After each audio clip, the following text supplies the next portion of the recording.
আসসালামু আলাইকুম রহমতুল্লাহি ওয়া বারাকাতুহু। আসসালামু ওয়াসসালাতু আলা আশরাফিল আমবিয়া ওয়া নাবিয়িনা মুহাম্মদ ওয়া তাবিঈন ওয়া আজমাইন। রব্বি ইশরাহ লি সাদরি ওয়া ইয়াসসির লি আমরি ওয়াহলুল উকদাতাম মিন লিসানি ইয়াফকাহু কওলি। রব্বি জিদনি ইলমা রব্বানা জিদনা ইলমা রব্বানা জিদনা ইলমা। আলহামদুলিল্লাহ, আমরা সূরা আল কাহাফের আলোচনায় ছিলাম। আয়াত নাম্বার 2 এর আমরা লাস্টের দিন কিছু শব্দের আমরা অর্থ দেখছিলাম। হ্যাঁ, যেমন বা আসাং শাদীদান। হ্যাঁ, এটা কিভাবে বুঝাইছে, কি বুঝাইছে। এরপরে আমরা আরো দেখলাম কয়ইমান শব্দটার অর্থ কি। এই জিনিসগুলো আমরা দেখছিলাম। তো এখানে আমরা 2 নম্বর আয়াতটা যদি সাধারণ ট্রান্সলেশনটা আরেকবার দেখি, এখানে বলা হচ্ছে যে এই যে কিতাবটাকে রেফার করে বলা হচ্ছে যে কয়ইমান, এই কিতাবটা হচ্ছে দৃঢ়ভাবে প্রতিষ্ঠিত।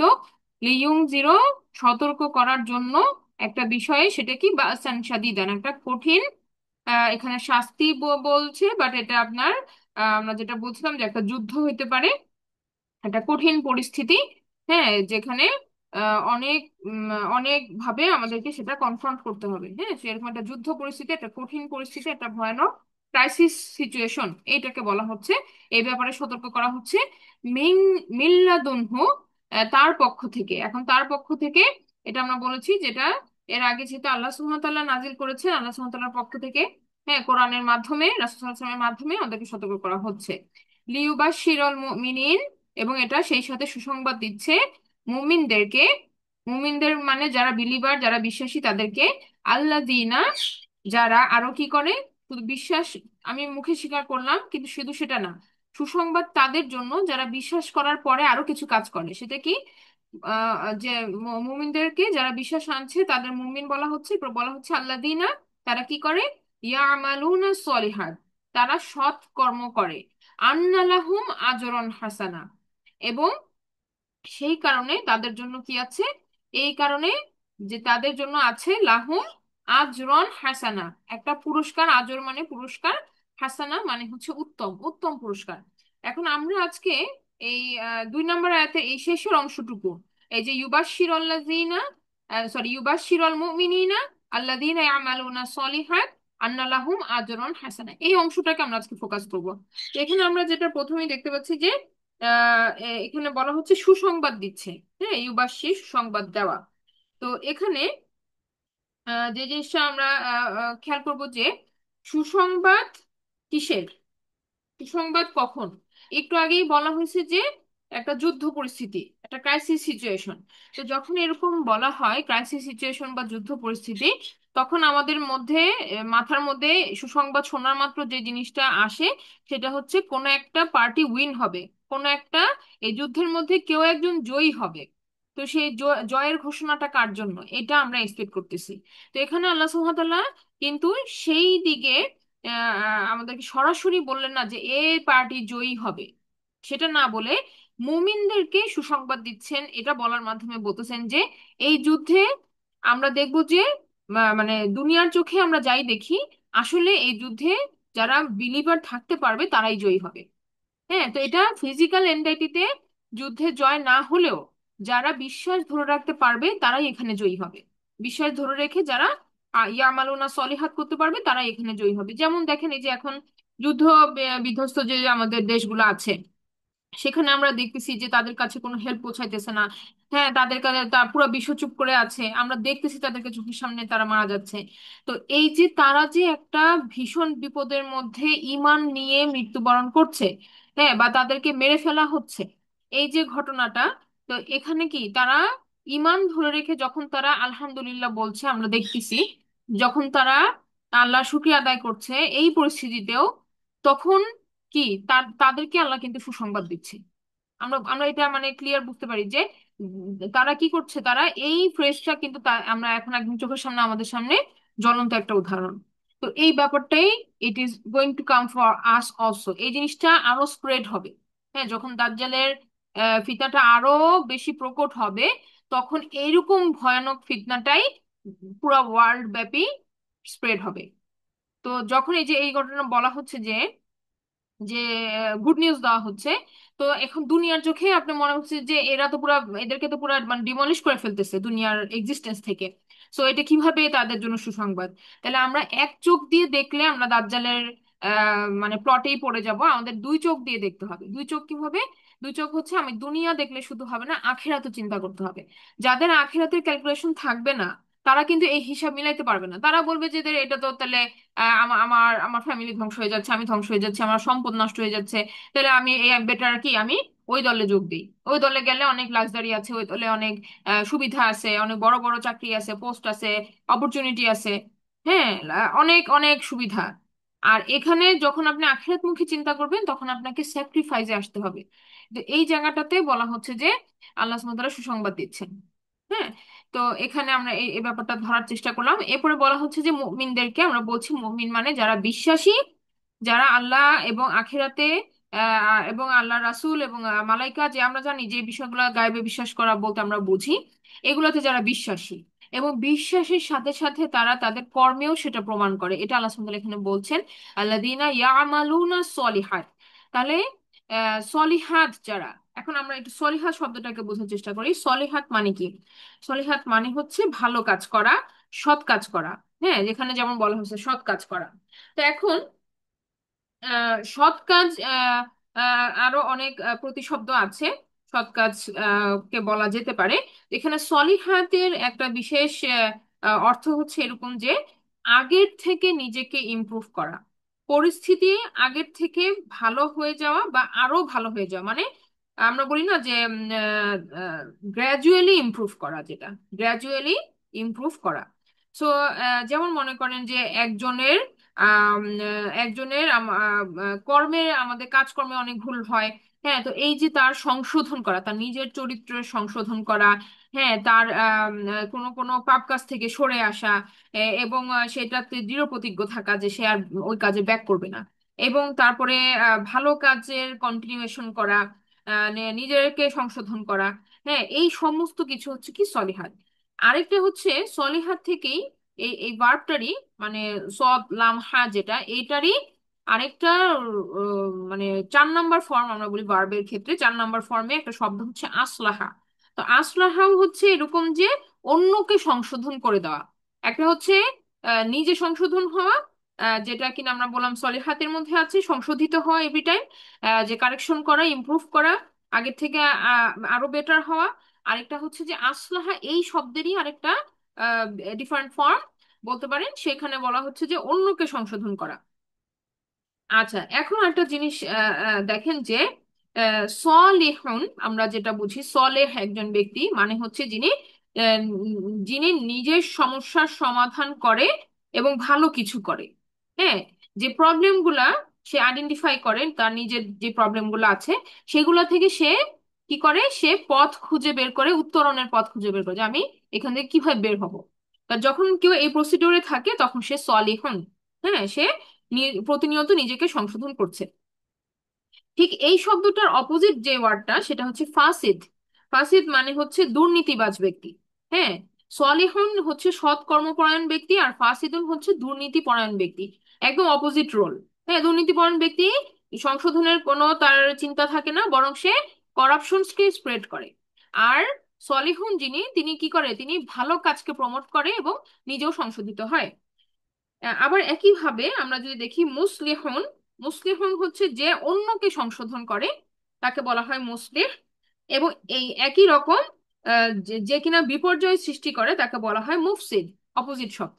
তাহলে এই এই জিনিসগুলো যখন আমাদের কাছে ক্লিয়ার হচ্ছে তখন আমরা বুঝতেছি যে আমরা হয় আমাদের মানে সলিহাত যখন কেউ করবে তখন সে সলিহুন, এবং একই সাথে সে কি হবে, মুসলিহুন হবে। সে নিজে সংশোধন করবে সলিহুন, এবং সে অন্যকে কারেকশন দিবে, এটা হচ্ছে সে মুসলিহুন হবে। আর এটা যদি সে না করে তাহলে সে অপোজিট হয়ে যাবে। হ্যাঁ, এই কর্মে না থাকলে সে কি তাহলে অন্য, যেটা আমরা রং ডুয়ার বুঝাই, সে হয় নিজে রং ডুয়ার হবে অথবা সে সোসাইটিতে রং কাজকে প্রমোট করবে। তো এখান থেকে বের হয়ে আসলেই মানুষ কি সলিহের মধ্যে পড়ে যাচ্ছে। তো সলিহাতকে আশা করি আমরা ধরতে পারছি যে সলিহাত মানে যে কোনো সৎকর্ম করা এবং সেটাতে লেগে থাকা। এটা এমন না যে আমি আজকে একটা ভালো কাজ করলাম আর কোনো আমার, ওটা আমার শেষ না। এটা আপনার কন্টিনিউ করা এবং নেক্সট টাইম আরো বেটার ওয়েতে করা, আরো বেটার করা, আরো বেটার করা, এরকম। এটা নিজের উপরেও কাজ করা যেতে পারে, যে আমি মনে করি আমি নিজের আচরণের ব্যাপারে আরো সংযত হলাম।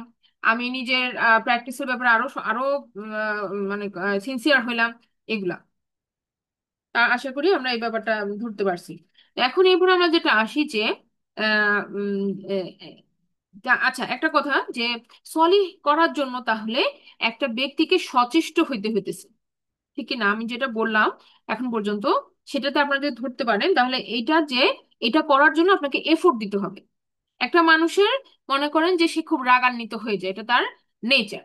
এখন সে এটা বলতে পারবে না সবাইকে যে আমি এরকমই, আমি খুব রাগী, তোমরা আমাকে মেনে নাও, না। সো ফ্যামিলি সবাই যেমন ওকে অনেক সময় থাকে না যে ওকে বুঝে নিতে হবে যে ও এমনই, না, এটা করা যাবে না। এটা একটা রং প্র্যাকটিস। বরং যেই ব্যক্তি মানে আমি যদি এরকম হই যে আমি খুব রেগে যাই, তাহলে আমাকে এটা নিয়ে কাজ করতে হবে। হ্যাঁ, যে আমাকে কিভাবে আমি অ্যাঙ্গার কন্ট্রোল করব, কিভাবে আমি পরিস্থিতি ঠান্ডা রাখবো, কিভাবে আমি উত্তপ্ত হইলে আমি কি কি টেকনিক আল্লাহর দেওয়া বা শিখানো রাসূল সাল্লাল্লাহু আলাইহি ওয়াসাল্লামের পদ্ধতিতে কি কি আছে যেগুলো আমি অ্যাপ্লাই করা উচিত আমার, এগুলো আমাকে চিন্তা করতে হবে। তো যখন আমি এই বিষয়ে সচেষ্ট থাকবো, তখন কি আমার এখানে অনেক এফোর্ট আছে, আমার এখানে অনেক চেষ্টা আছে, এইটা করার মাধ্যমে আমি তখন সলেহ পরিণত হব। ঠিক আছে? আর আমরা যে যেটা আমরা বলছিলাম যে তাহলে নিজের একটা এফোর্ট দিতে হবে এখানে। তো এখন এখন দেখেন এই সলিহের আগে যে শব্দটা এখানে আল্লাহ সুবহানাহু ওয়া তাআলা ইউজ করছেন, ইয়ামালুন, ইয়ামালুন। হ্যাঁ, তো ইয়ামালুনের ভেতরে রুট লেটার যেটা, সেটা হচ্ছে আইন মিম লাম, যেটা কিনা আমরা আমল বুঝাই। আমরা এমনিতে বলি না আমল করে অনেক, মানে অনেক কাজ করে অনেক, অনেক সে আহ আমল বলতে যেটা আমরা বুঝি যে নেক কাজ করে, এরকম আমরা মনে করি। তবে আমালা মানে হচ্ছে কাজ করা। তাহলে ফাআলা মানেও তো কাজ করা। আপনারা যারা একটু জানেন, ফা আইনলাম, ফাল বা ফেল, ফেল আমরা যেটা গ্রামারে পড়ি, তো ফেল মানেও কাজ করা, তাহলে আমল মানেও কাজ করা। এই দুটোর মধ্যে ডিফারেন্স কি? ডিফারেন্স অবশ্যই আছে, না হলে তো আল্লাহ সুবহানাহু ওয়া তাআলা দুটো ডিফারেন্ট ওয়ার্ড দিতেন না।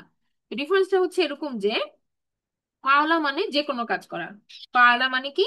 যে কোনো কাজ করা, যে নর্মাল একটা কাজের নাম বোঝায়, যে এটা নর্মাল। যেমন আপনি শ্বাস নেই, আমি শ্বাস নেই, এই শ্বাস নেওয়াটা একটা নর্মাল কাজ। এটার জন্য আমার কোনো আলাদা এফোর্ট দিতে হইতেছে না। ঠিক আছে? কিন্তু যদি এরকম হয় ব্যাপারটা যে আমি শ্বাস নিতে পারছি না, আমাকে এখন মেকানিজম করে অক্সিজেন সিলিন্ডার দিয়ে শ্বাস নিতে হচ্ছে, তখন কিন্তু আর তখন সেটা ফাআলা থাকবে না, তখন সেটা আমল হয়ে যাবে। আমি ইন্টেনশনালি একটা অক্সিজেন মাস্ক ইউজ করে আমি শ্বাস নিচ্ছি, তখন সেটা আমি আমল করতেছি। ঠিক আছে? যেমন আমি আরো কিছু এক্সাম্পল দেই। মনে করেন যে শোনা, হ্যাঁ, আপনি রাস্তা দিয়ে হেঁটে যাচ্ছেন, আপনার অনেক সাউন্ড হচ্ছে, আমি কানে যাচ্ছে, এটাতে আপনি কিন্তু বদার হচ্ছেন না। হ্যাঁ, বা আপনি এটা কিন্তু আপনি এটা আমরা বলি না পে হিড, মানে আমরা এটা অ্যাটেনশন দিচ্ছি না। অনেক সাউন্ড হচ্ছে, গাড়ির আওয়াজ হচ্ছে, মানুষ কথা বলছে, হ্যাঁ, অনেক কিছু চলতেছে রাস্তার মধ্যে, কিন্তু আপনি মনে করেন হঠাৎ একটা মাইকিং হচ্ছে, একটা নোটিস, আপনি অ্যাটেনশন দিলেন, পুরা অ্যাটেনশনটা ওইখানে ফোকাস করে শুনতে চাচ্ছেন যে ওখানে কি বলতেছে মাইকিং এ, তখন এটা আপনি আমল করতেছেন। আর এটা হচ্ছে আপনার কানে অনেক সাউন্ড হচ্ছে, আপনি শুনতেছেন, কিন্তু এটা কিন্তু ফাআলা, এটা আমল না। তো এরকম ভাবে যখন আমরা ইন্টেনশন দিয়ে কোনো কিছু বোঝার চেষ্টা করি, কিছু শোনার চেষ্টা করি, তখন সেটা কি আমল হয়ে যায়। একই ভাবে আমরা আমরা যেটা বলতে চাচ্ছি যে এইখানে ইয়ামালুন শব্দটা একদম পারফেক্টলি ইউজ করা হয়েছে এই কারণে যে এই সলিহাতের জন্য একটা নিয়ত দরকার। হ্যাঁ, একটা এক্সট্রা এফোর্ট দরকার, ইন্টেনশন দরকার, এগুলার ব্লেন্ডের কারণে এটা শুধু ফায়ালা না, এটা এমনি ন্যাচারাল না যে আমি এমনি এমনি সবাই আমার নেচারে আমি ভালো কাজ করবো না, এটার পেছনে এফোর্ট আছে। এজন্য এটাকে বলা হচ্ছে ইয়ামালুনা সলিহা। আচ্ছা, এরপর বলা হচ্ছে আন্না লাহুম আজরন হাসানা। এখন মানুষ কেন সৎ কাজ করবে? তাই না? একটা মানুষের যে কোনো নিয়তের পেছনে তার একটা কি কাজ করে, একটা মানুষের কিন্তু একটা উদ্দেশ্য থাকে যে আমি এটা কেন করবো, আল্লাহকে খুশি করার জন্য করবো, আমি এটা কেন করবো, আমি জান্নাত পাওয়ার জন্য করবো, আমি রিওয়ার্ড পাইতে চাই। এই যে ভেতরে তার একটা একটা রিওয়ার্ডের জন্য মানুষ কিন্তু কাজ করে এভরি টাইম, যে কোনো ক্ষেত্রে আপনি এটা গভীরভাবে চিন্তা করে দেখবেন যে মানুষ একটা অ্যাপ্রিসিয়েশন পাইতে চায়, বা তার একটা তার স্যাটিসফ্যাকশন আছে এটা করার মাধ্যমে। তারপরে দেখবেন যে তার বিভিন্ন নিয়ত আছে, এক একজনের এক এক রকম নিয়ত আছে। হ্যাঁ, তো এখানে বলা হচ্ছে যে এই ব্যক্তিরা যারা এই কাজগুলা করবে তাদের নিয়তটা কি, যে তারা আজর পাইতে চায়, তারা একটা রিওয়ার্ড পাইতে চায় এটার বিনিময়ে। হ্যাঁ, তো এটা আল্লাহ বলতেছেন যে আন্না লাহুম, এই কারণে যে তাদের জন্য রয়েছে কি, তাদের জন্য রয়েছে আজরুন হাসানা, অনেক বেশি উত্তম পুরস্কার। তো এখন আজর কথাটার মানে কি আমরা যদি একটু দেখি। আজর কথাটার অর্থ হচ্ছে আখিরাতের হিসাবে চিন্তা করি। আমরা আজর বলতে আমরা কি বুঝি, যে রিওয়ার্ড পাবো, আল্লাহ দিবেন, আখেরাতে দিবেন, জান্নাতে দিবেন, এরকম আমরা চিন্তা করি। তবে আজর মানে আমরা যেটা বুঝি যে কোনো কিছুর বিনিময়, কোনো কিছুর বিনিময়, সাথে সাথে পাওয়া অথবা পরে পাওয়া। তবে আজর কথাটা তাড়াতাড়ি বোঝায়, যে তাড়াতাড়ি একটা ঝটপট পুরস্কার। যেমন দুনিয়াতে আমরা কি বলি যে শ্রমিকের ঘাম শুকানোর আগে তার মজুরি দিয়ে দেওয়া উচিত। তো এরকম যেরকম দুনিয়াতে আমরা মজুরিটা সাথে সাথে এক্সপেক্ট করি, এরভাবে আল্লাহ সুবহানাহু ওয়া তাআলা কিন্তু আজরটা মানে ইমিডিয়েট দিবেন। হ্যাঁ, ইমিডিয়েট দিবেন, রিওয়ার্ডটা দিবেন। তো এখন এই আজরন, তারপর বলা হচ্ছে হাসানা। এই আজরটা কিরকম হবে, পুরস্কারটা কিরকম হবে? উত্তম হবে, হাসানা হবে, অনেক বেশি উত্তম হবে। তো এখন আরেকটা ব্যাপার যে আজর যদি আমরা বলি, আদর কথাটাকে যদি আমরা আরেকটু চিন্তা করি, যে আল্লাহ সুবহানাহু ওয়া তাআলা কিন্তু এখানে সরাসরি বলেন নাই যে জান্নাত অথবা জাহান্নাম, এই লাইনে অন্তত বলেন নাই। পরের লাইনটা এর সাথে লিংক হবে, তখন আমরা বুঝতে পারবো যে এটা জান্নাতে, যে জান্নাতের কথাই বলা হচ্ছে। কারণ পরের 3 নম্বর আয়াতে আমরা দেখবো যে মা কিসিনা ফিহি আবাদা বলা হয়েছে। তো সেটা হচ্ছে তারা সেখানে চিরস্থায়ী হবে, এবং চিরস্থায়ী জায়গা অবশ্যই কি দুনিয়াতে না, এটা জান্নাতে। তো এখানে এই আজরটা যেটা, এটার জন্য মানুষের কি থাকবে, একটা প্রত্যাশা থাকবে, একটা এক্সপেকটেশন থাকবে। ওই এক্সপেকটেশনটা রেখেই কিন্তু সে এই কাজগুলাকে সে প্রসিড করতেছে, তাই না? তো এখন দেখেন, দুনিয়াতে যখন আমরা একটা কাজ করি, আমাদের যখন এটার বিনিময়ে আমাদেরকে একটা রিওয়ার্ড দেওয়া হয়, পুরস্কার দেওয়া হয়, সেটা আমাদের মন মতো নাও হতে পারে। হ্যাঁ, আমি একটা কাজ করলাম, আমাকে এর বিনিময়ে, একটা কাজের বিনিময়ে আমাকে একটা হয়তো স্যালারি দেওয়া হচ্ছে, অথবা আমাকে একটা বোনাস দেওয়া হলো, অথবা আমাকে একটা ডেকে একটা পুরস্কার সবার সামনে দেওয়া হলো। কিন্তু এটাতে আমি কি, এটা কি আমার কি জিজ্ঞেস করে দিছে, বা আমি কতটুকু চাই সেই অনুযায়ী দিছে, বা আমার এক্সপেকটেশন কি মিট করছে? এই জিনিসগুলোর কিন্তু দুনিয়াতে কোনো আমরা ইয়া পাই না। মানে এটা এটা আমাদের ইচ্ছার উপরে কিন্তু নির্ভর করে না। কিন্তু আল্লাহ সুবহানাহু ওয়া তাআলা যেটা বলতেছেন, যে আল্লাহ সুবহানাহু ওয়া তাআলা যেটা দিবেন আজরন, সেটা আমাদের এক্সপেকটেশনের বিয়ন্ড হবে, আমাদের এক্সপেকটেশনের থেকেও অনেক বেশি উত্তম হবে, হাসানা হবে সেটা। হ্যাঁ, মানে আমি সেটাতে খুশি হব, এভাবেই আল্লাহ সুবহানাহু ওয়া তাআলা দিবেন। যে যে যে মানে আল্লাহ সুবহানাহু ওয়া তাআলা ওই ব্যক্তিকে পার্সোনালাইজ ভাবে দিবেন। ঠিক আছে? তাহলে দুনিয়াতে আমরা সন্তুষ্ট হই বা না হই বিভিন্ন আজরের প্রেক্ষিতে, কিন্তু আল্লাহ সুবহানাহু ওয়া তাআলা যেটা আমাদেরকে দিবেন সেটা অনেক উত্তম হবে এবং পছন্দনীয় হবে, ব্যক্তির পছন্দনীয় হবে, মানুষ সেটা পছন্দ করবে। আচ্ছা, এখন আমি একটা জিনিস আপনাদেরকে যেটা বলতে চাচ্ছি, যে এখানে যেটা, এই যে আজরন হাসানা, অথবা যেটা সলিহাত যেটা বলা হয়েছে, সৎ কাজের ব্যাপারটা, এটার জন্য আমরা দুটা আয়াতকে রেফারেন্স স্বরূপ দেখব। যেমন আমি আপনাদের দেখাচ্ছি এখানে 17 নম্বর সূরার 7 নম্বর আয়াতে বলা হচ্ছে যে ইন আহসানতুম আহসানতুম লি আনফুসিকুম। আল্লাহ সুবহানাহু ওয়া তাআলা বলতেছেন যে তোমরা যদি কোনো ভালো কাজ করো, তবে সেটা তোমরা নিজেদের জন্যই করো, নিজেদেরই ভালোর জন্য করো। হ্যাঁ, আবার বলা হচ্ছে ওয়া ইন আসাতুম ফালাহা, আর যদি কোনো মন্দ করো তবে তাও সেটা তোমরা নিজের জন্যই করো। তার মানে বোঝা গেল আমাদের কাজের পরিণতির দায়ভার আমাদেরই।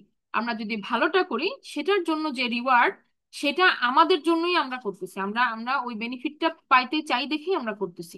মানে আমি যে আজরটা পাবো সেটার বেনিফিশিয়াল আমি।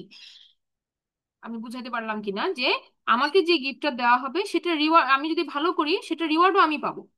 হ্যাঁ, আর আমি যদি কোনো মন্দ করি, সেটার পরিণতিও আমাকেই নিতে হবে, মানে এটার দায়ভারও আমার। তো এখানে আমরা কিন্তু কোনোভাবেই, এখানে আমরা যে ভালো করার মাধ্যমে আমরা আল্লাহ সুবহানাহু ওয়া তাআলার কোনো সাহায্য করছি না। এই জিনিসটা বুঝতে হবে যে কেন আল্লাহ সুবহানাহু ওয়া তাআলা আমাদেরকে এই যে এই বেঞ্চমার্ক গুলা দিচ্ছেন, বা এই এই পয়েন্ট গুলো আমাদের সামনে রাখছেন, যে আমরা যেন এগুলো অ্যাচিভ করার চেষ্টা করি, যেন আমরা বেনিফিটেড হই।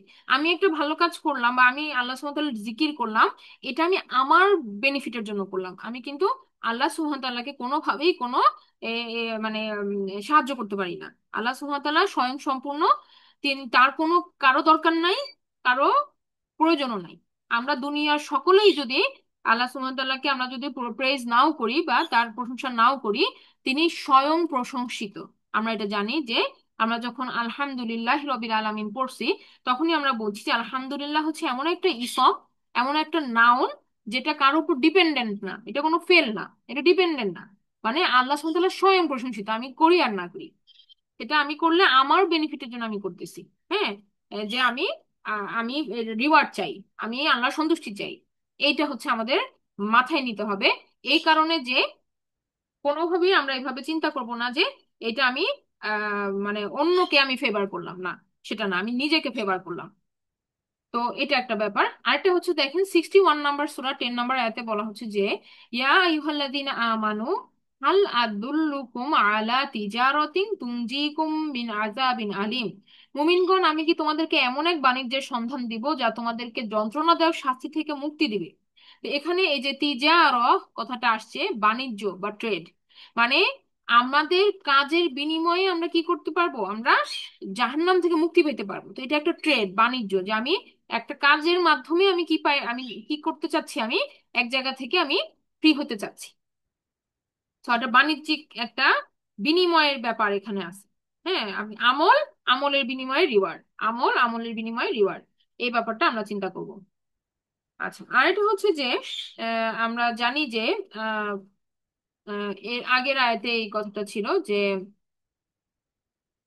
এহসান কথাটা এখানে আসছে, যে আহসান তুম, এহসান যেটা, হ্যাঁ এহসান, আমরা জানি যে ইমানের 3টা স্টেজ আছে।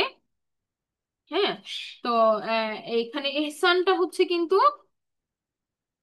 মানে এহসানটা হচ্ছে যে নিজের নিজের স্যাক্রিফাইসের অ্যামাউন্টটা কিন্তু অনেক বেশি হবে এহসানের ক্ষেত্রে। হ্যাঁ, যে আমি যতই আমি নিজের স্বার্থ ত্যাগ করে আমি এই কাজগুলোকে করব, আমি এফোর্ট দিব ভালো কাজের জন্য, তখন আমার উপরে কি আসবে, অনেক অনেক অনেক কিছু আসবে, প্রেসার, পরীক্ষা, টেস্ট যাই বলেন, এগুলো আসবে। তো যখন একটা মানুষ এই এই প্রসিডিউরের মধ্যে দিয়ে যাবে, তখনও কিন্তু সে পুরাপুরি কিন্তু ইয়া না, তার কিন্তু মানে আমি যেটা বলতে চাচ্ছি যে যে ব্যক্তি এহসানের মহসিন, যে ব্যক্তি মহসিন, সে কিন্তু আল্লাহ সুবহানাহু ওয়া তাআলার যে রিওয়ার্ডের আশা, এটা কিন্তু তার মনেও আছে। হ্যাঁ, মানে রিওয়ার্ডের জন্যই কিন্তু এই এই কাজগুলা আমরা করি, বা মুহসিন হওয়ার মতো যে মানসিকতা তৈরি হয়েছে, এটাও রিওয়ার্ডের জন্যই। হ্যাঁ, আমি কিছু চাই, সে চাওয়াটা কি, সেই চাওয়াটাই কিন্তু নিয়ে গেছে তাকে ওই পর্যায়ে। তো এই ব্যাপারটা আমাদেরকে বুঝতে হবে যে এখানে ইহসানেরও প্রথম সুবিধাভোগী আমরা নিজেরা, এই জিনিসটা আমরা বলতে চাচ্ছি। আচ্ছা, এখন আসি 61 নাম্বার সূরায়, 61 নাম্বার এটা বলছি তাই না? এবার আসি সূরা বাকারার 245 নাম্বার আয়াতে। যেমন এখানে আল্লাহ সুবহানাহু ওয়া তাআলা বলতেছেন যে কে আছে যে আল্লাহকে ঋণ দিবে। হ্যাঁ, যে মানজাল্লাযী ইউকরিদুল্লাহ করদান হাসানা, উত্তম ঋণ দিবে কে, ঋণ, আবার উত্তম ঋণ কে দিবে, আল্লাহ সুবহানাহু ওয়া তাআলাকে। তো এখানে আল্লাহ সুবহানাহু ওয়া তাআলা, আমরা যেটা একটু আগে বলছিলাম যে আল্লাহর কোনো সাহায্যের প্রয়োজন নাই, তাহলে আল্লাহ সুবহানাহু ওয়া তাআলা ঋণের কথা বললেন কেন? এটা হচ্ছে ইমানদারদেরকে লজ্জা দেওয়ার জন্য। যে মানুষ যখন সম্পদ পায় তখন মানুষ লোভী হয়ে যায়, সম্পদটা সে হাতছাড়া করতে চায় না। কিন্তু আল্লাহ সুবহানাহু ওয়া তাআলা সবকিছুর মালিক। হ্যাঁ, তার কোনো কিছুর অভাব নাই। তিনি আমাদেরকে এই সম্পদ দিছেন, দেওয়ার পরে তিনি বলতেছেন যে সেই আমাদের, তিনি যে মালিক আমাদেরকে সম্পদ দিছেন, তিনি আবার আমাদের কাছ থেকে রিটার্ন চাচ্ছেন। হ্যাঁ, ফর এ টাইম বিং এমন ভাবে আমাদেরকে বলছেন যে এটা আমাদের জন্য লজ্জাকর। করদান হাসানা, আল্লাহকে কি কেউ ঋণ দিতে পারে? পারে না। কিন্তু আল্লাহ সুবহানাহু ওয়া তাআলা প্রশ্নটা এমন ভাবে করলেন কেন, যেন মানুষ লজ্জিত হয় এবং টাকাটাকে সে যে কুক্ষিগত করে রাখছে এটাকে যেন সে ছেড়ে দেয়। হ্যাঁ, তো এইটা আল্লাহ সুবহানাহু ওয়া তাআলা আমাদেরকে বলছেন। এবং এটার বিনিময়ে আল্লাহ সুবহানাহু ওয়া তাআলা কি বলতেছেন যে বহুগুণ বৃদ্ধি করবেন। কত গুণ? আমরা অন্য আয়াতে দেখি যে মানে 700 টাইমস, 700 টাইমস, 700,000 টাইমস। মানে আমরা তো পার্সেন্টেজে হিসাব করলেও আমরা এইটা হিসাব করে কুলাইতে পারবো না। ঠিক আছে? তো এত রিওয়ার্ড আল্লাহ সুবহানাহু ওয়া তাআলা আমাদেরকে বিনিময়ে দিতে চাচ্ছেন। আচ্ছা, তাহলে এখন আমরা আশা করি এই 2 নাম্বার আয়াতের আমরা এই জিনিসটা বুঝতে পারছি যে আমাদের প্রসিডিওরটা কি হওয়া উচিত, আখিরাতমুখী। সেই সাথে আমাদের আমল করতে হবে এফোর্টের সাথে। এবং এটার পেছনে আমাদের একটা উদ্দেশ্য আছে, সেই উদ্দেশ্যটা বা নিয়তটা আমরা হাতছাড়া করবো না। সেটা কি? যে আমরা আমরা আদর চাই, আমরা আল্লাহ সুবহানাহু ওয়া তাআলার তরফ থেকে সেই উত্তম রিওয়ার্ডটা আমরা পেতে চাই। হ্যাঁ, এখানে লোক দেখানো না, আমার আমার দুনিয়াবি কোনো স্বার্থ না, এরকম কিছু না, এগুলো করা যাবে না। আল্লাহ বলে দিচ্ছেন যে এটা হচ্ছে আমার এইগুলা কর্মের উদ্দেশ্য কি, আই ওয়ান্ট রিওয়ার্ড ফ্রম আল্লাহ সুবহানাহু ওয়া তাআলা, আমরা আল্লাহ সুবহানাহু ওয়া তাআলার তরফ থেকে রিওয়ার্ড চাই। এখন আসেন যে আমরা এই পরের আয়াতটাতে আসি, যে মা কিসি না ফিহি আবাদা, চিরকাল তারা তার মধ্যে বসবাসকারী হবে। আচ্ছা, এখন একটা ব্যাপার খেয়াল করেন, মা কিসিনা ফিহি আবাদা, এই আয়াতটা এখানে আমরা পাচ্ছি আলাদা একটা লাইন হিসাবে, একটা সেপারেট লাইন হিসাবে। এটা কিন্তু রেয়ার। সবসময় আমরা দেখি যে যেখানে এই বর্ণনাগুলো আসছে এগুলো বিল্ট ইন অ্যানাদার একটা আয়াতের শেষের দিকে এটা ফ্রেজ হিসেবে থাকে। আলাদা সেপারেট লাইন হিসেবে কিন্তু এদেরকে দেখা যায় না। কিন্তু আল্লাহ সুবহানাহু ওয়া তাআলা এখানে আলাদা সেপারেট লাইন হিসেবে দেওয়ার মাধ্যমে এমন করলেন যে একটা বিরতি, বিরতি দিয়ে একটা লাইন, মানে এরকম যে এটা দুনিয়াতে কাট অফ হয়ে যাবে আমাদের, এবং আমরা আখিরাতে ট্রান্সফার হব। তারপর আখিরাতে আমরা চিরস্থায়ী ভাবে এই রিওয়ার্ডটা পাইতে থাকবো। জিনিসটা খেয়াল করেন, তার মানে অবশ্যই আমরা যদি কোনো কিছুকে পার্মানেন্ট ভাবে পেতে চাই, সেটা কি, সেটা আমার দুনিয়াতে হবে। কোনো কিছু পার্মানেন্ট ভাবে পাইতে চাইলে সেটা আমার আখিরাতে হবে। কারণ দুনিয়া হচ্ছে ক্ষণস্থায়ী। আমরা কি জানি? আমরা জানি যে দুনিয়াটা হচ্ছে আমাদের ক্ষণস্থায়ী।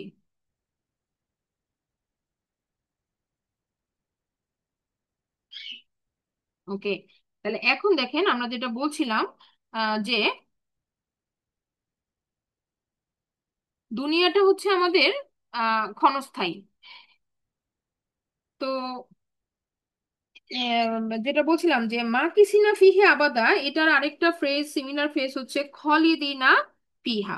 যেমন 64 নম্বর সূরার 9 নম্বর আয়াতে দেখেন, এখানে বলা হচ্ছে যে সেই দিন, অর্থাৎ কি আখিরাতে মানে কিয়ামত দিবসের দিন বা সমাবেশের দিন, আল্লাহ তোমাদেরকে সমবেত করবেন। হ্যাঁ, এই দিন হার জিতের দিন। এই দিনটা হচ্ছে কিসের? হার এবং জিতের দিন। যে ব্যক্তি আল্লাহর প্রতি বিশ্বাস স্থাপন করে এবং সৎকর্ম সম্পাদন করে, এই যে ওয়ামাই ইউমিন বিল্লাহ ওয়া ইয়ামাল সলিহা, দেখেন এখানেও ইয়ামাল সলিহাত, যে কিনা ভালো কর্ম সৎকর্ম সম্পাদন করবে। তারপরে বলা হচ্ছে ইউকাফির আনহু সাইয়্যাতিহি, তার সমস্ত গুনাহগুলাকে আল্লাহ সুবহানাহু ওয়া তাআলা ডিলিট করে দিবেন, ক্ষমা করে দিবেন। ওয়া ইউদখিলহু জান্নাহ, এবং তাকে প্রবেশ করানো হবে জান্নাতে। তাজরি মিন তাহতিহাল আনহার, জান্নাতের একটা বিশেষত্ব হচ্ছে তার নিচে দিয়ে নহর সমূহ প্রবাহিত হবে। খালিদিনা ফিহা আবাদা, সেখানে তারা চিরকাল বসবাস করবে। তাহলে এটা দেখেন, এই খালিদিনা ফিহা আবাদা, এটা কিন্তু এই লাইনের মধ্যেই বিল্ট ইন, লাস্টের দিকে এই ফ্রেজটা আসছে, আলাদা আয়াত হিসেবে আসে নাই। কিন্তু মা কিসিনা ফিহি আবাদা আলাদা আয়াত হিসেবে আসছে। তার মানে এখানে খুব জোর প্রকাশ করা হয়েছে, এমফাসিস দেওয়া হয়েছে, এটা এমন একটা টার্গেট যেটা চোখ থেকে সরানো যাবে না। আল্লাহ সুবহানাহু ওয়া তাআলা এটাকে গুরুত্ব দিয়েছেন সূরা কাহফের মধ্যে। তার মানে মা কিসিনা ফিহি আবাদা আলাদা লাইন হিসেবে বসার মাধ্যমে কিন্তু একটা খুবই গুরুত্ব পাচ্ছে, একটা এমফাসিস পাচ্ছে। এবং এখানে যেটা আমাদের মানে যে আজরন হাসানাটা আমরা আশা করি, সেটা এটার সাথে লিঙ্ক। কেন? কারণ বলা হচ্ছে মা কিসিনা ফি হি আবাদা, এই হিটা কি জিনিস? আমরা 3 নম্বর আয়াতে যেটা পড়ছিলাম, এই যে ফি হি আবাদা, এখানে এই হিটা কি? তার ফি হি, ফি মানে মধ্যে, হ্যাঁ আবাদা। তো এই হিটা কি জিনিস? এটা আমাদের কাছে একটা প্রশ্ন, যে প্রশ্নের উত্তর হচ্ছে এটা হচ্ছে সে আজরটা। আজর, আজরান হাসানা, যেটা আমরা বললাম আজর রিওয়ার্ড, এই রিওয়ার্ডটা হচ্ছে সেখানে চিরস্থায়ী হবে। তো এখন আপনি বলতে পারেন যে কেন রিওয়ার্ড, কেন চিরস্থায়ী হবে? মানুষও তো ওখানে যাচ্ছে। যেমন খালিদিনা ফিহি আবাদা, এটারও একই ট্রান্সলেশন আমরা দেখলাম, যে সেখানে তারা চিরস্থায়ী হবে। তাহলে আল্লাহ সুবহানাহু ওয়া তাআলা ডিফারেন্ট ওয়ার্ড কেন ইউজ করলেন? আবার আমরা এই প্রশ্নটা করব, যেমন আমরা দেখলাম যে ফাআলা এবং আমলের মধ্যে ডিফারেন্স আছে, একইভাবে খালিদিনা এবং মাকিসিনার মধ্যে ডিফারেন্স আছে, অবশ্যই ডিফারেন্স আছে। তো ডিফারেন্সটা কি? হলিদিনা হচ্ছে আমরা বসবাস, হ্যাঁ যেটা আমরা বুঝি বসবাস করবে, বসবাসের জায়গা। কিন্তু মাকিসিনা এটার অর্থের মধ্যে আরেকটু আছে, সেটা হচ্ছে যে মাকিসিনা মানে হচ্ছে প্রত্যাশা করবে। মাকিসিনা মানে কি? প্রত্যাশা করবে, অপেক্ষা করবে, দুটা কাজ। প্রত্যাশা করবে, অপেক্ষা করবে। তার একটা এক্সপেকটেশন আছে এবং সেই এক্সপেকটেশনটার জন্য সে ওয়েট করবে। এই দুইটার ব্ল্যান্ড হচ্ছে মাকিসিনা। তো এখন এখানে তাহলে এই আমি যখন বললাম যে তাহলে হি কি জিনিস, এবার আমাদের কাছে মোর ক্লিয়ার, যে যেহেতু সে অপেক্ষা করবে, প্রত্যাশা করবে, এবং সেটা সে কোন জিনিসের জন্য সে অপেক্ষা করবে, প্রত্যাশা করবে? তার রিওয়ার্ডের জন্য, পুরস্কারের জন্য। তো আর এই জিনিসটা তাকে অ্যাড্রেস করা হবে কোথায়? আখেরাতে। আখেরাতে। কারণ কোনো কিছুই দুনিয়াতে চিরস্থায়ী না। আল্লাহ সুবহানাহু ওয়া তাআলা যেহেতু আবাদান কথাটা বলছে, আবাদান মানে চিরস্থায়ী, চিরকাল। তো চিরকাল চিরস্থায়ী দুনিয়াতে না, এটা আখেরাতে। যেমন আমরা যদি সূরা কাহাফকে আমরা টার্গেট করে যদি আমাদের উদাহরণগুলো বোঝার চেষ্টা করি, যে কেন আমরা বলতেছি যে এটা আখেরাত। এখানে তো যদি জান্নাত তো বলে নাই, ডাইরেক্ট তো কোথাও জান্নাত কথাটা ইউজ হয় নাই, তাহলে আমি আখেরাত কেন বলছি? ব্যাপারটা এরকম যে আল্লাহ সুবহানাহু ওয়া তাআলা সূরা কাহাফেই আর একটু পরে আমরা দেখবো যে সেখানে আল্লাহ সুবহানাহু ওয়া তাআলা বলবেন যে তিনি সবকিছুকে, এই দুনিয়াতে যত গাছ আছে, উদ্ভিদ আছে, বা যা কিছু সৌন্দর্যময় আছে সবকিছুকে তিনি ধূলিসাৎ করে মিশিয়ে দিবেন। তার মানে এই দুনিয়াটা ক্ষণস্থায়ী। এখানে আমি যত সুন্দর বিল্ডিংই করি না কেন, বা যত আমি এফোর্ট দিয়ে খরচ করে, পয়সা খরচ করে আমি অনেক বড় বড় স্ট্রাকচার, এরপরে যে এগুলো তৈরি করি না কেন, মনুমেন্ট তৈরি করি না কেন, এগুলা থাকবে না। আল্লাহ সুবহানাহু ওয়া তাআলা সব এগুলাকে ডিমলিশ করে দিবেন কিয়ামতের সময়। তাহলে দুনিয়া হচ্ছে টেম্পোরারি, আর আখিরাত হচ্ছে পার্মানেন্ট। এটা আমরা সূরা কাহাফের যে চারটা স্টোরির মধ্যে দেখতে পাই। যেমন সূরা কাহাফে যে এই যে যুবক দলেরা, তারা কিন্তু কি করলো, তারা জানে যে তাদের উপরে মানে মৃত্যুর মতো যে ইয়ার নেমে আসবে তাদের উপরে। হ্যাঁ, ডেথ সেন্টেন্স তাদের জন্য হবে যদি তারা রাজার বিপরীতে যায়। তারপরেও তারা জানছে যে এই দুনিয়াটা ক্ষণস্থায়ী, এই জন্য তারা মানে মৃত্যুকেই কিন্তু তারা মানে তারা রেডি ছিল যে যদি ওটা আসে, ওটা আমাদের জন্য আসতে পারে, মৃত্যু আসতে পারে। তারপরেও তারা আল্লাহ সাহায্য চাইছে। তা আল্লাহ সুবহানাহু ওয়া তাআলা কি করলেন, তাদেরকে মৃত্যুটাকে তাদের জন্য ক্ষণস্থায়ী করে দিলেন এবং তাদেরকে 300 বছরের একটা ঘুমের মধ্যে পাঠাই দিলেন। তাহলে এই যে আল্লাহ সুবহানাহু ওয়া তাআলা কি দেখাইলেন, যে কোনো কিছুই মানে স্থায়ী না। এই যে মৃত্যু যেটা আমরা আহ, বুঝি, এটা একটা ট্রানজিশনাল ফেজ। আল্লাহ সুবহানাহু ওয়া তাআলা এই গুহাবাসীদেরকে দিয়ে দেখাইছেন যে কিভাবে এই ফেজটা দিয়ে আমরা অতিক্রম করবো। আল্লাহ সুবহানাহু ওয়া তাআলা এটাকে এক্সটেন্ড করে দিয়েছেন 300 ইয়ার্স পর্যন্ত, তাদেরকে একটা ঘুমের মধ্যে রাখছে। হ্যাঁ, এবং এই যে আমরা যে ঘুমকে মৃত্যুর সাথে আমরা তুলনা করি কেন, আল্লাহ সুবহানাহু ওয়া তাআলা এই ঘটনার মধ্যে কিন্তু এটা লুকায়িত রাখছেন। আচ্ছা, এরপরে আমরা যেটা বলছি যে তাহলে আমরা বুঝলাম যে এটা একটা ক্ষণস্থায়ী জীবন। হ্যাঁ, তাদেরকে একটা সময় থেকে আল্লাহ সুবহানাহু ওয়া তাআলা উঠায় নিয়ে আরেকটা সময়ের মধ্যে তাদেরকে প্রেজেন্ট করলেন। তো এবং তারপরে সেখানেও তারা স্থায়ী হয় নাই, তারপর আলটিমেটলি তারা মৃত্যুবরণ করেছে এবং তাদের উপর ওখানে মসজিদ নির্মাণ করা হয়েছে। এটা আমরা এই সূরা কাহফের বর্ণনা থেকেই পাই। আচ্ছা, এরপরে সেকেন্ড যে গল্পটা, বাগানের গল্প, দুই বাগানের মালিক। তো সেখানে বাগান ধ্বংস হয়ে গেল। তার মানে এত সুন্দর তার বাগান যেটা নিয়ে সে খুব গর্ব করছিল, এটা স্থায়ী না, এটা ধ্বংস হয়ে গেল। তৃতীয়ত আমরা দেখি যে মুসা আল্লাহ সাল্লামের সাথে যে খিদির সাল্লামের যে চারটা ঘটনা, যে তিনটা, সেখানেও আমরা দেখি যে একটা স্বল্প মেয়াদী পরিকল্পনার পেছনে একটা দীর্ঘমেয়াদী পরিকল্পনা আছে। একটা স্বল্প মেয়াদী পরিকল্পনার পিছনে একটা দীর্ঘমেয়াদী পরিকল্পনা আছে। যেমন নৌকা ফুটা করে দেওয়ার মাধ্যমে একটা বড় বিপদ থেকে কিন্তু তাদেরকে সেভ করা হয়েছে। তারপর আমরা দেখি যে সন্তানটাকে হত্যা করা হইলো, কিন্তু এর পেছনে একটা বড় হেকমা আছে, এটার পেছনে একটা মাস্টার প্ল্যান আছে। এরপর আমরা দেখি যে একটা প্রাচীর, যেটা উনি তৈরি একটা হেলে যাওয়া প্রাচীরকে একটা শহরে তিনি দাঁড় করায় দিলেন। তো এটার পেছনে কি একটা বড় মাস্টার প্ল্যান আছে, যে এখানে দুটা সন্তানের, এতিম এতিম সন্তানদের ইয়ে আছে, সম্পদ আছে, তারা যখন বড় হবে তখন তারা এটা রিট্রিভ করবে। তারপরেও সেটাও ক্ষণস্থায়ী। তারপরেও একটা কি আছে, একটা স্বল্পমেয়াদী একটা দীর্ঘমেয়াদী প্ল্যান আছে। তো এরপরে আমরা যেটা দেখি যে জুলকারনাইনের ঘটনাটা, সেখানে তিনিও একটা দুই পাহাড়ের মাধ্যমে মধ্যে একটা প্রাচীর তৈরি করলেন। এবং তিনি তখনই বললেন যে যেদিন আল্লাহর ওয়াদা সত্য হবে সেদিন এই প্রাচীর মানে সেদিন এটা মানে ধ্বংস হবে। হ্যাঁ, তো তার মানে তিনিও বুঝছেন যে এটা পার্মানেন্ট কিছু না, এটা ক্ষণস্থায়ী। এটা পার্মানেন্ট কিছু না, এটা ক্ষণস্থায়ী। তো এই যে ক্ষণস্থায়ী জীবন, এটা প্রত্যেকটা ঘটনার মধ্যে এটা আছে। আবার আমাদেরকেও বুঝতে হবে যে এভরিথিং হেয়ার, এটা কোনো কিছুই কি পার্মানেন্ট হবে না। এটা আখেরাত ছাড়া পার্মানেন্ট এখানে কিছুই না। হ্যাঁ, একমাত্র আখেরাতে গেলেই আমরা পার্মানেন্ট কিছু বলতে পারবো বা পাইতে পারবো। আচ্ছা, এখন আমরা যদি একটু কিছু এক্সাম্পল দেখি। এক্সাম্পল যেমন দেখেন, যেমন কিছু সাহাবী ছিলেন, যেমন খালিদ বিন ওয়ালিদ। হ্যাঁ, ও অনেক ভালো একজন বীর যোদ্ধা। তিনি শুরুর দিকে আমরা জানি উহুদের যুদ্ধে আমরা যখন পড়ছি, যে উনি কিন্তু ডিজাস্টার কজ করছেন, মুসলিম বাহিনীর উপরে কিন্তু তার আক্রমণেই অনেক বেশি ধ্বংসযজ্ঞ নেমে আসছিল। কিন্তু উনি পরবর্তীতে কি হয়েছেন, সলেহ হয়ে গেছেন, তিনি সংশোধিত হয়েছেন, ইসলামের ছায়াতলে চলে আসছেন এবং তখন তিনি ইসলামের জন্য ফাইট করছেন। কিন্তু তার আগে তিনি ভুলের মধ্যে ছিলেন। তা এই যে একটা ওনার ট্রানজিশন হইলো, এটা কি সলেহ একটা এক্সাম্পল আমরা দেখতে পাই। আরেকটা ব্যাপার আমরা যেটা বলছিলাম যে মানুষ যখন মনে করেন একটা গাছ লাগায় বা একটা বীজ যখন বুনে, তখন অনেক সময় সে জীবিত থাকতে থাকতে সেই গাছের ফল সে পেয়ে যেতে পারে না। কিন্তু সে কিন্তু এটা প্রত্যাশা করে লাগায় না যে এই গাছের ফল আমি না খেয়ে মরবো না, এরকম কিন্তু না। বরং সে বীজ বপন করার মাধ্যমে কিন্তু সে জানে যে হয়তো এই গাছটা বড় হইতে হইতে আমি থাকবো না, বাট আমার পরের জেনারেশন আসবে বা মানুষ উপকৃত হবে। তো এই যে একটা যে আমি যে কাজটা গুড কাজ করে যাব, এটার বেনিফিশিয়ারি পরবর্তীতে আসবে, এটার ভালো ফলাফলটা পরে কেউ পাবে। হ্যাঁ, বা সে এটা থেকে বেনিফিট হবে। তো একটা ভালো কাজের ইম্প্যাক্ট অনেক বেশি।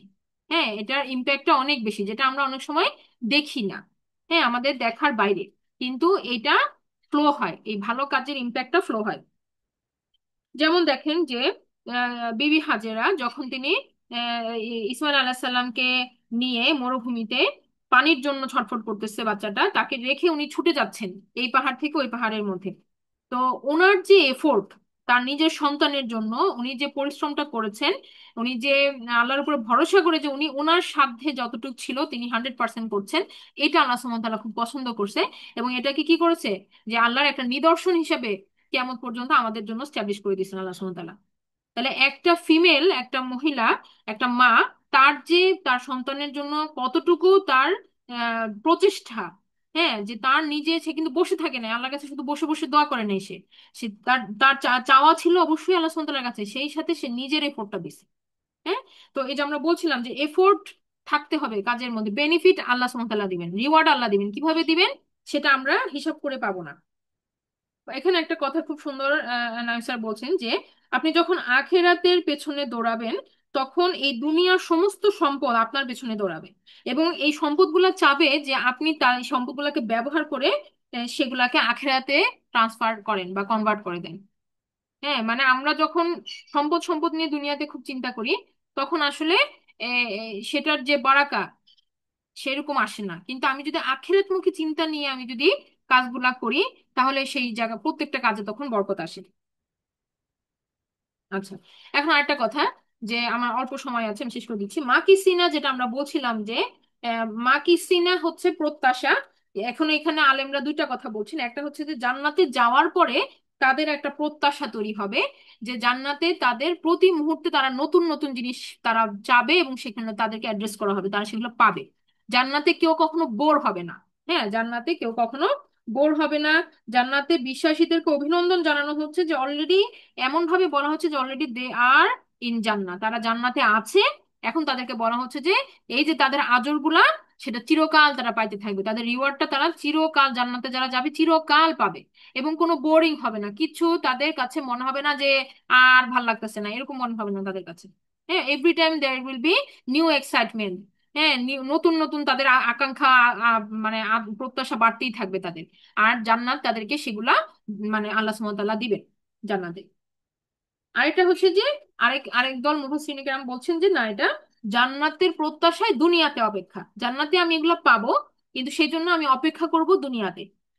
এটাও হতে পারে, দুটা মিনিংই আমরা নিতে পারি। এখন ব্যাপারটা হচ্ছে এরকম যে লাস্ট মিনিট আছে, হয়তো কেটে যাবে। তো আমরা আশা করি এখান থেকে আমরা নেক্সট ক্লাসে আবার একটু কন্টিনিউ করব। জান্নাতের এই প্রত্যাশার ব্যাপারটা কিরকম হবে এটা আমরা নেক্সট দিন ইনশাআল্লাহ আমরা কন্টিনিউ করব। তাহলে আমরা শেষ করছি, সুবহানাকা আল্লাহুম্মা ওয়া বিহামদিকা আশহাদু আল্লা ইলাহা ইল্লা আনতা আস্তাগফিরুকা ওয়া আতুবু ইলাইক। আসসালামু আলাইকুম ওয়া রাহমাতুল্লাহি ওয়া বারাকাতুহু।